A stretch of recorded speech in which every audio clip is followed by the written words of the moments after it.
Chad Durbin, who is regularly with us on Wednesday mornings here, 7:30, talking some baseball, stopping by the conversation this morning. Good morning, Durbs. How are you? Morning. How we doing? Doing good. LSU Baseball last night, again struggling in the midweek, going to a hostile environment this weekend against Mississippi State. Down some arms. When you look at this Tiger team, they got a big challenge this weekend. What do you make of where they are physically right now? I got to blame Dickie V. Yeah. Why not? he is definitely, he caused the car chase on I-10 and traffic.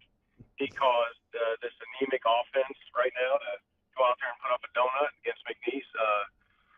By the way, great job on that. That was unbelievable radio. The follow-up and everything was fun to follow. Thank you, Doug. So great job on that. But as far you see as him coming around, he's got the Tigers winning on Friday.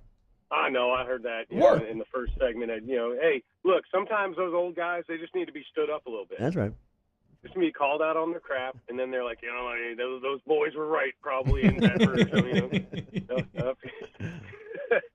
We've all been watching him since we were, since Sports Center started kicking on in the late 80s. That guy's been part of our lives. Yeah. I agree with what Tim Brando said yesterday. I don't doubt Dickie V's passion. I mean, his love for the sport is sincere and earnest. I think his belief in Patino is actually sincere and earnest. But as Tim said, sometimes your heart can get bigger than your head. Absolutely. I mean, amen to that. Yeah.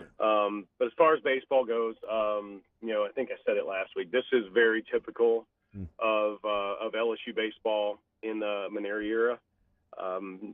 Not playing great during the week, sometimes scratching across those 1 and 2 run wins, which is what you're going to need to do in the SEC to stay above 500 and stay in the race for winning the SEC. So maybe it's a good practice to be had, but you just really like to see some of those big bats, either with better approaches or better grind out every at bat, every pitch, just go about it just a little bit different, during the week, because there's a lot of really good hitters going 0 for 3 and 0 for 4 against McNeese and against Northwestern, against teams that are throwing pitchers that are doing a really good job, but it doesn't mean that, because all it might be is just a base hit, get guys going, steal a base, hit behind a runner, whatever it is.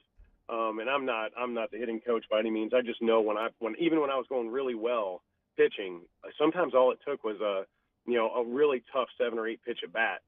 And then, I get fatigued in an inning, get to that 25, 30 pitch mark, and I hang a breaking ball or I leave a fastball over the middle, and just grinding out each and every at bat. And knowing the guy behind you and in front of you is going to do the same thing during these stretches. It seems like that usually goes a long way. I've heard Terrio talk about hitting approach. I've heard you talk about a pitching approach. As a pitcher, what intimidates you of a hitter when you see him in his approach?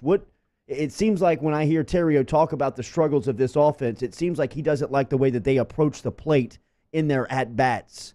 From a pitching standpoint, when you're breaking down hitters, what are you looking for in a hitter's approach? Well, I like guys that are trying to hit a ball out of the park. I really liked facing those guys. Now, when they did, it was embarrassing. You make, Baseball Tonight and MLB Network, and then, get your jersey on TV. But I like those guys because they're huge holes in those swings.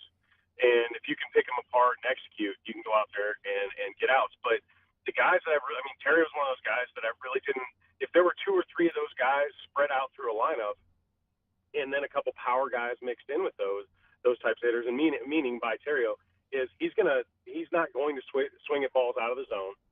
He's not going to try to do too much. You throw him a good fastball away that maybe is a ball or 2 higher than you want it, and he's going to hit a hard ball to right field. Might not be a hit, but he's going to do his job.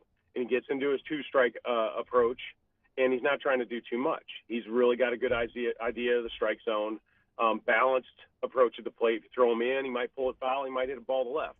And if you have consistent at bats against guys as a pitcher, it just wears you down. You don't get a chance to take off mentally. You get to the 7, 8, 9 hole in the minor leagues, and even against some big league teams, you get to check out just a little bit, and that is what gets you through a lineup 2-3 times versus, man, all 9 of these guys are going to grind out every single at bat. And it doesn't mean these guys aren't trying to. And that might be their approach, is to grind out every at bat, and they're just, getting out. But they don't want to take anything away from the staff. LSU does a great job. They develop kids.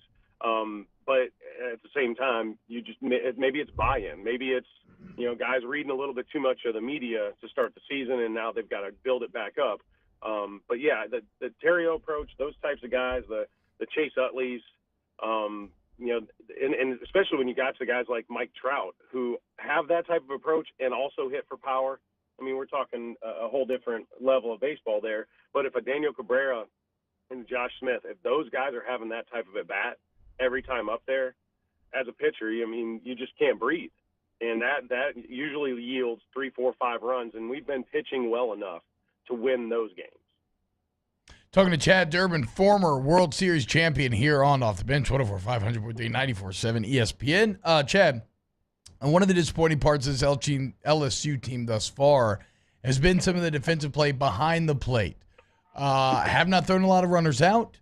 Sometimes not even getting the ball out of the glove when guys are going to steal. As a pitcher, and even beyond that, just what does that do to your team when you're struggling in that aspect of the game? Well, and this is another tip of the hat to the pitching staff. They've been doing a good job, but when you have to hold runners a little bit differently because maybe your catcher's just not on top of his game right now, or he's struggling blocking balls, or comprehensively all of it.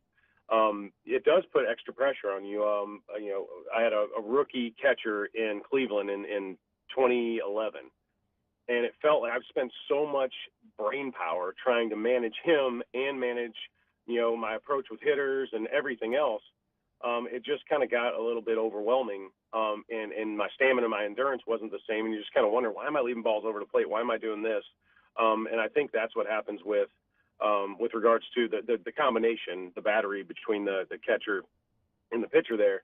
And a lot of times, like I said earlier, a one-run game might be the difference between a pass ball or a wild pitch, getting to the backstop and that guy scoring. And now all we have to do is score 1 run, not 2, or we get to tack on 1 run instead of it being a tie game. So it comes down to these guys can all play. They wouldn't be here if they couldn't.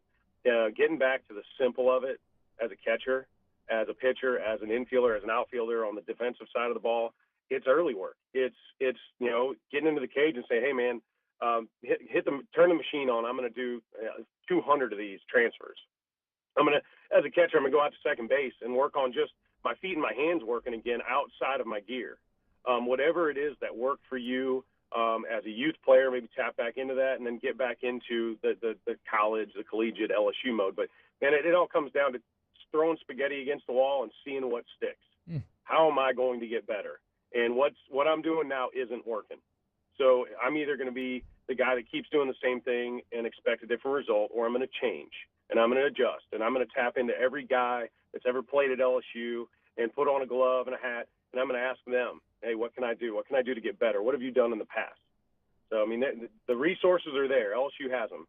So it's just a matter of how hard you want to work and how much you want to get better. Enjoy the weekend. We'll talk to you next week, Derbs. All right, guys. Appreciate it. All right, Derbs. Chad Durbin every Wednesday here on Off the Bench.